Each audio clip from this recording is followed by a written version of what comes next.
Bonjour, bienvenue à notre méditation pour notre maisonnée en lien avec le dimanche 9 janvier, qui est le dimanche du baptême du Seigneur.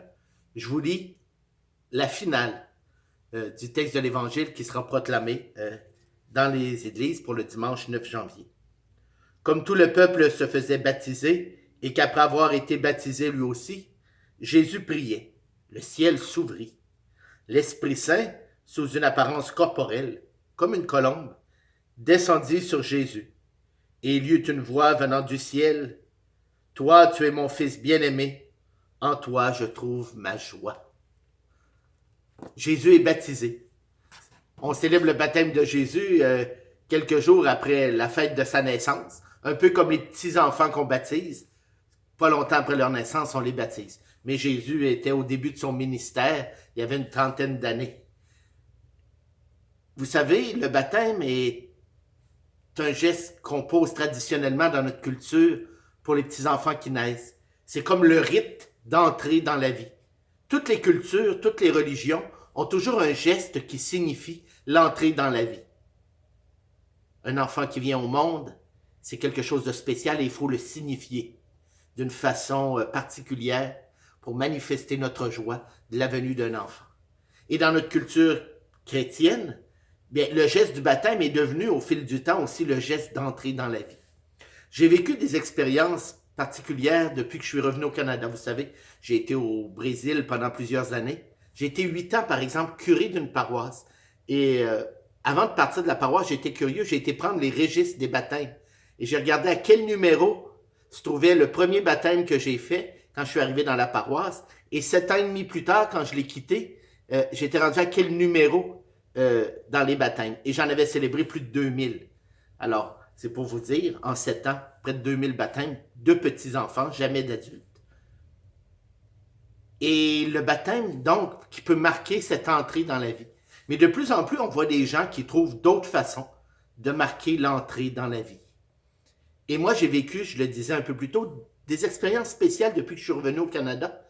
C'est qu'à 4 occasions, des familles m'ont demandé de faire un geste d'entrée dans la vie des enfants, une bénédiction de l'enfant. Ils n'étaient pas prêts à faire vivre le baptême à leurs enfants, mais ils étaient prêts, comme tout être humain, et c'était un grand désir dans leur cœur, de manifester la naissance de cet enfant, sa venue dans le monde, et aussi confier cet enfant à Dieu, mais sans le baptême. Et l'Église permet ça, on a un geste d'accueil dans la vie. Et j'ai célébré ça à 4 reprises.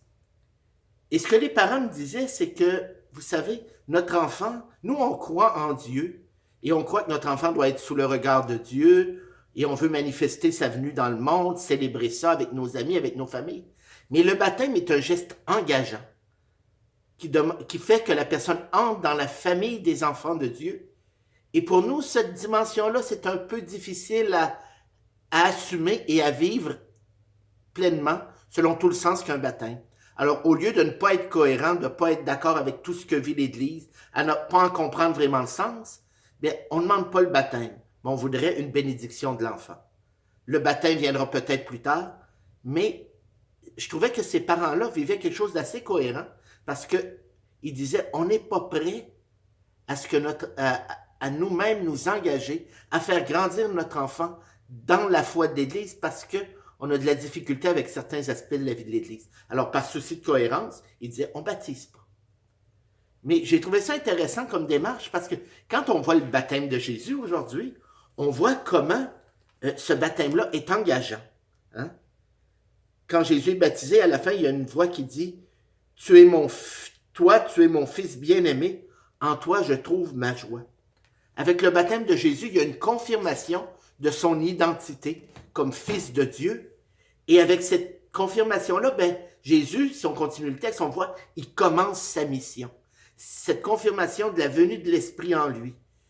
Et de cette prise de conscience et de cette révélation qu'il est Fils de Dieu, ben ça le met sur les routes du monde pour être un témoin du royaume de son Père. C'est la mission qui commence.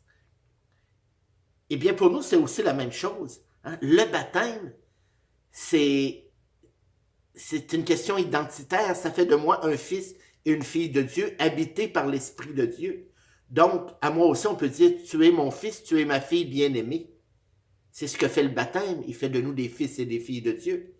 Et comme pour Jésus, avec le baptême vient une mission, celle d'être témoin de cette vie de Dieu en nous, celle d'être des artisans du royaume que Jésus est venu instaurer, est venu inaugurer et qui se conduit, qui va aller à sa pleine, à toute sa plénitude au retour du Christ à la fin des temps. Mais il y a un engagement qui vient avec le baptême sérieux.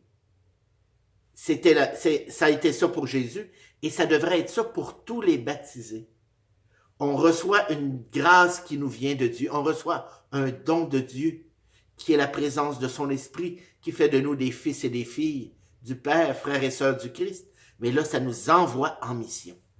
Alors, c'est pour ça que quand des gens m'ont demandé pour célébrer un geste d'entrée dans la vie, un geste aussi de bénédiction pour confier l'enfant à Dieu, sans que ce soit un baptême, j'ai accepté.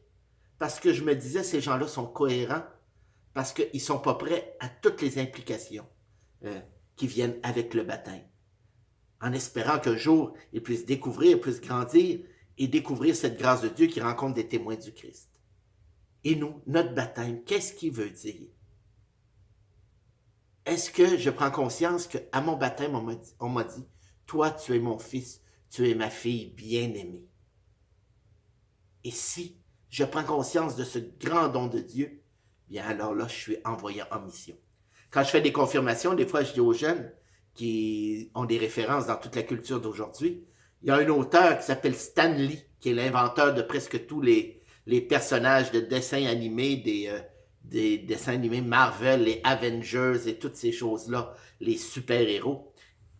Et il y en a un qui est spécial, c'est Spider-Man, l'homme araignée. Et Stan Lee met dans la bouche de l'oncle de Spider-Man, quand il découvre que son neveu a des pouvoirs, il lui dit, tu sais, avec des grands pouvoirs viennent des grandes responsabilités.